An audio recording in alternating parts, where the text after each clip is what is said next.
Okay. So there were 5 minutes of video in which I showed the first stitch of this row right along here. Showed that going in to create the boning pockets. I showed that. I showed that an entire roll of fabric has arrived from my client, so we are going to be doing some mass production. I'll be able to show you that, making kilts.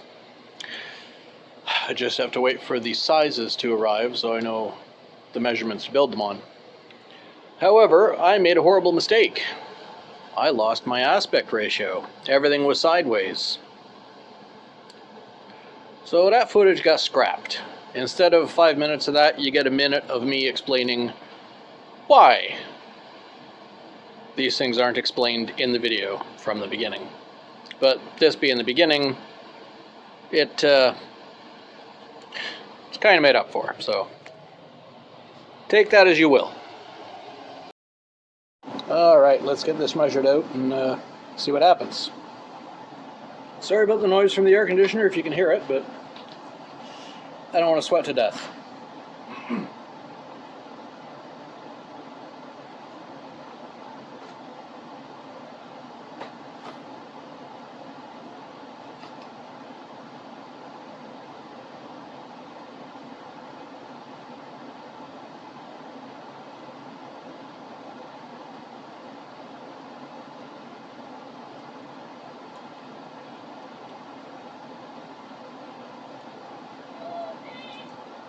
I do have to speak to the quality of this duct tape. The number of times this has been undone and done back up.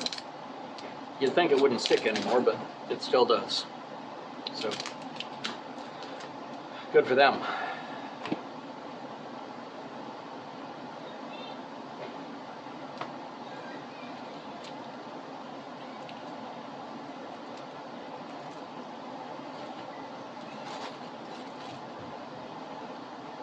There's one here. Top down,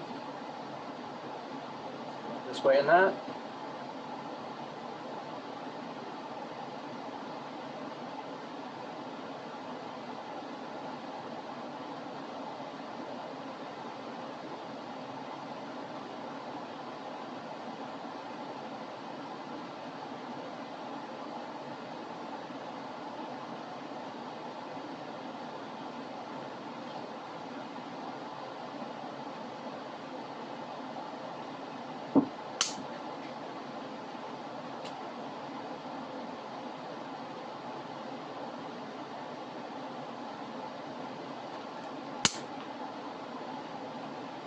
Like butter.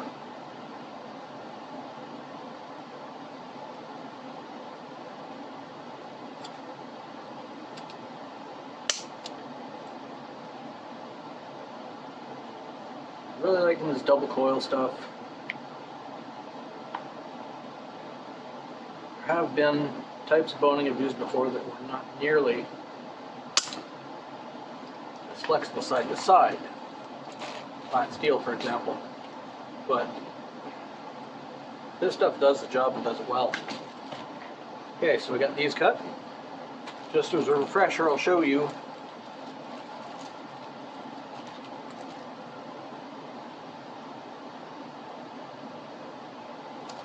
how to do the capping.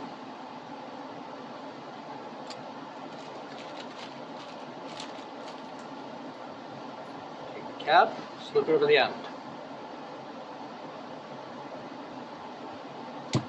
Pliers, you have to hold the cap in place. Keep it from expanding side to side. Take the vice grips, you crimp it down.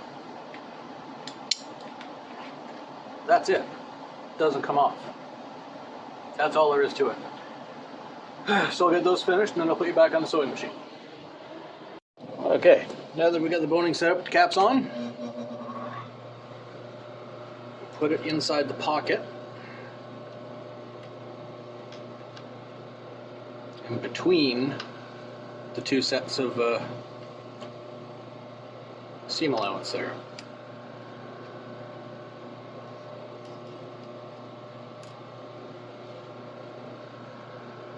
Hard to fit your fingers up inside there, but it's got to be done.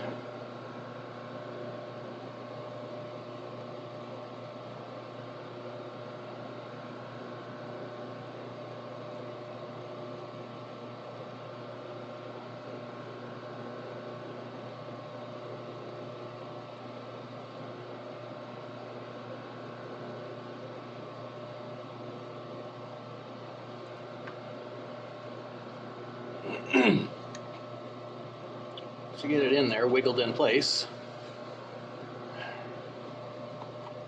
Pull this up out of the way because it's got a piece of boning in it.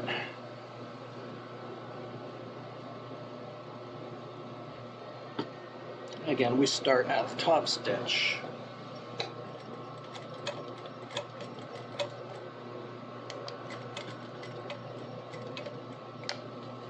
This requires some finagling. Argue with this particular unit.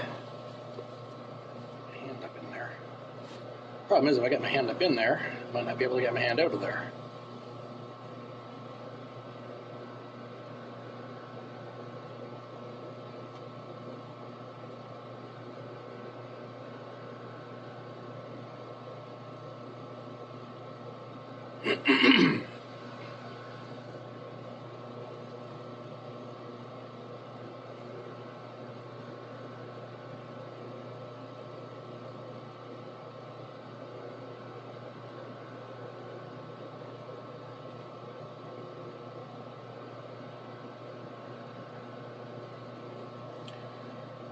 This is not an easy way to do this. There is no easy way to do this, I don't think. So, I have to feel my way along from underneath. In between, get that in there, so to sit against that and make a curve, while still keeping this reasonably flat on the bottom, which is not working. Okay, I'm going to take this out and start over. How about this? Make a boning pocket. Stitch all the way down outside the fabric here. And from there,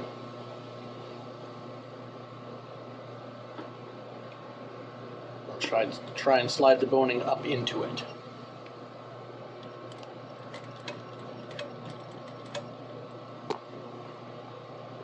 Does that sound reasonable? Or even slightly intelligent? Probably not.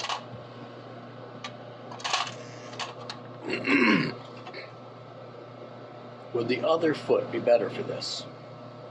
That's a big question.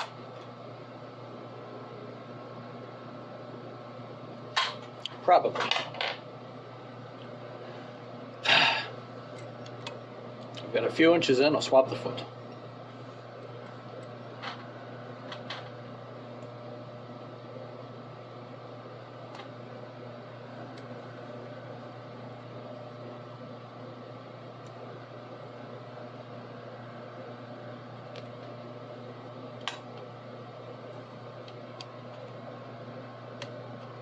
Aren't you glad to get to see the mistakes I make, so that you don't have to make them? I'm going to have to do a video just showing you the absolute basics of this job. Sewing, I mean.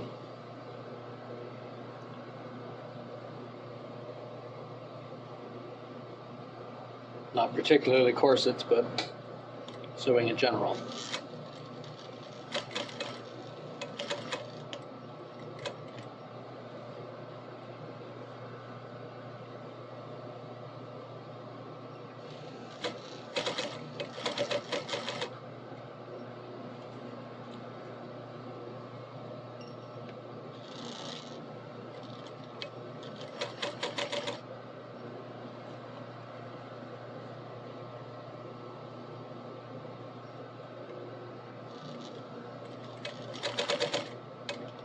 Trying to stay a consistent distance from the previous stitch and make that slight curve.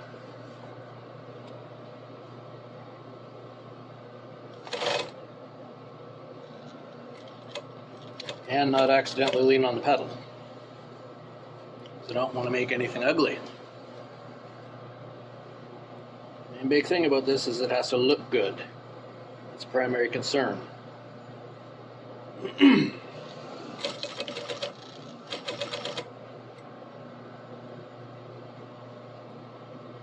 It's being a corset, after all, it is meant to make a woman look good.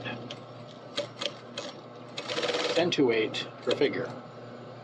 So if it don't look good, it don't look good.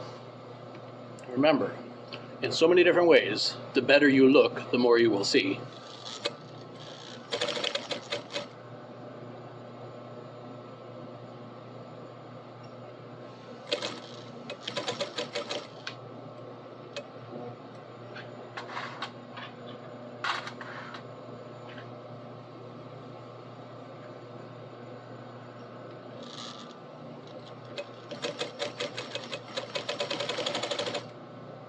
Curve does not make life easy.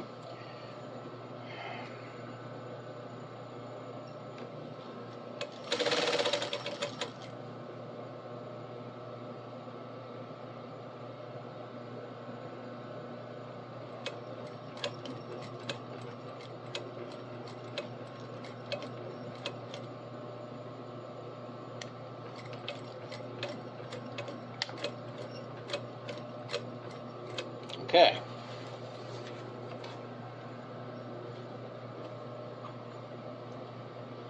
If I have succeeded, I will be able to force the boning up into the pocket. If I have failed, then I gotta take that whole stitch row out and start over again.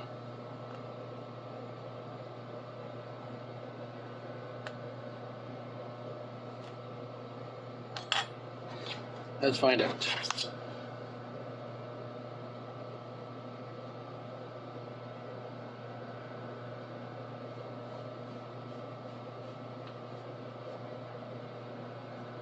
Make the S.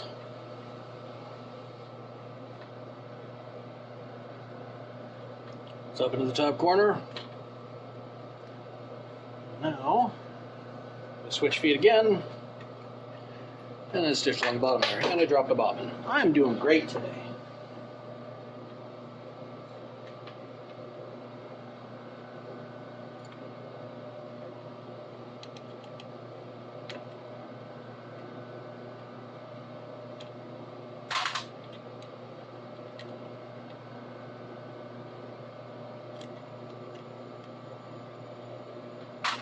I don't want to do this anymore, but gotta finish the job. It ain't done until it's done.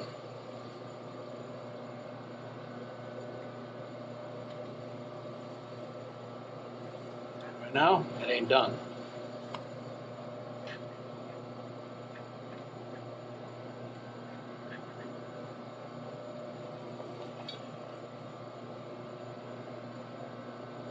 Start here.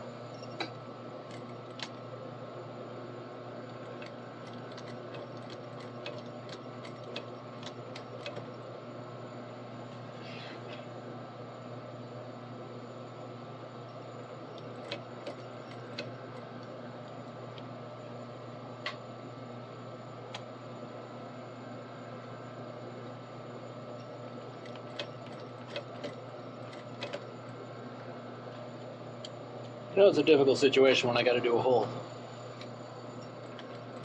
I got a hand spin. Whole stitch like this.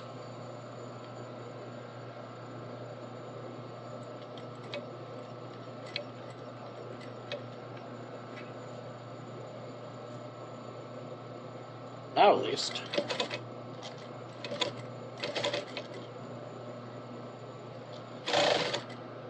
Back up under power. Okay, that should be enough. So that is the first of these two bones. Now that I have the process defined, do the other one, and then I'll show you. So I'm starting to get some shape now. You can see the curves. That's the most difficult one. There's a slight curve on the back one. curves a bit this way, this one here. The next one up, another slight curve, slight like that to the bottom. Those will help to add more shape. But these are the main ones, these S's. You see, the first one did not turn out perfect. That's fine. Nothing's going to be perfect. Nothing has to be perfect. Looks reasonably good. I mean, I can see one slight mistake in the seam there. Out a little bit on a little wiggle. Right there. That's fine. It's tiny. It's not noticeable. It's going to spread out nicely across the bottom. The spring in the boning holding everything up. The double straight boning there holding everything together. That, like I said, that's not a cup so much as an ice cream cone. It's going to hold everything in at the top. So I'll do the next 4.